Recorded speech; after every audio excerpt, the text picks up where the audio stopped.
ke mesa, ji obed piny, ji olos kendo. Kawadonje midhiero mar kongo en nyasi mar iko ringre ji 12 manowito ngimagi e gwenge ma Kubweye mano Kuria otimore e mier mopogore opogore. Ten County ma Migori nyobago alama mar ringre ma kanyakla kimed jiw oganda mondo beda kicha kod kit kuong machugore kendo maidore e nengo moyweyo. Ka jolony lero ni thothgi ok opuodhi kendo nyalo hinyo ngima ji. Jojuma miyowa lipodno. Lit kod kuyo podo mako kod Nyasi e gwenge moke kaunti ma Migori kalore kod tho ma ji 12 mani owito ngimagi bang' madho kuong ma ichichgo ne nitiere kod kwiri. Nyasi mar ik ma ji 12 mani owito ngimagi ne otimore e gwenge ma Kubweye kod gwenge mamoko.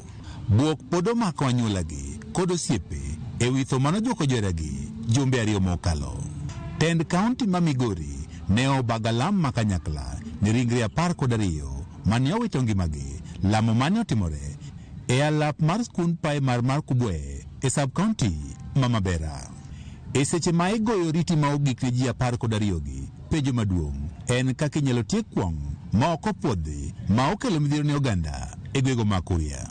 I didn't expect this to happen in this part of Kuria, and it's unfortunate that this has happened. Kitendo kibaya kwa sababu ya what we call in English negligence. Security team nzima, let us make sure kwamba tumeangamiza mambo ya chang'aa katika sehemu hii ya Kuria.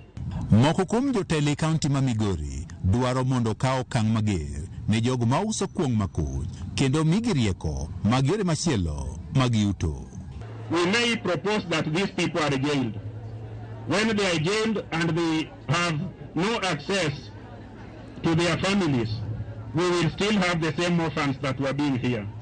But my county government will form a small team and work with the county commissioner's office to find a solution ile itasaidia watu wetu. We do the crackdown tukitaka kumaliza hii pombe haramu. Tuone vile tutapartner na Kenya Breweries watu wetu waweze kukunywa pombe cheap ambayo ni halali. Tutaki kupendeleza hao watu atunapendeleza, hapana. Hao watu waenda kamata, wale wanapika na wale wanakunywa, weka ndani. Na hao watu watupeleke kwa office, mimi nipigiwe simu. Hao watu tutapanga wafungwe hata kama ni miaka 2 wapoe huko kabisa. Elimbe ne gwenge mag Mabera e chak jumani, Commissioner ma Nyanza Flora Mwarowa ne ochiwo siem ne jogo ma uso kuong moko puodhi e gwenge ma Kuria kod Mabera. Na wale ambao wanatengeneza chang'aa, muachane na hiyo biashara. Mimi ninasema leo nimewapatia onyo. Lipot mawuok kuom obila yango ni e kinde ma dweche 6 mokalo chang'a maromo lita 8,740 osepuki e kaunti ma Migori ka kwan ji maromo 383 bende osemaki kendo gogi fwai mar omenda maromo 513 kod siling 200. Ka opogore kod ji 12 mane owito ngimagi bang' madho kong'o ma ichichgo ne okete kwiri, ji moko 5 mane otony masirano pod medo yudo thieth. Jojuma, Ramogi TV, Migori. Jalmoro kod min ode owito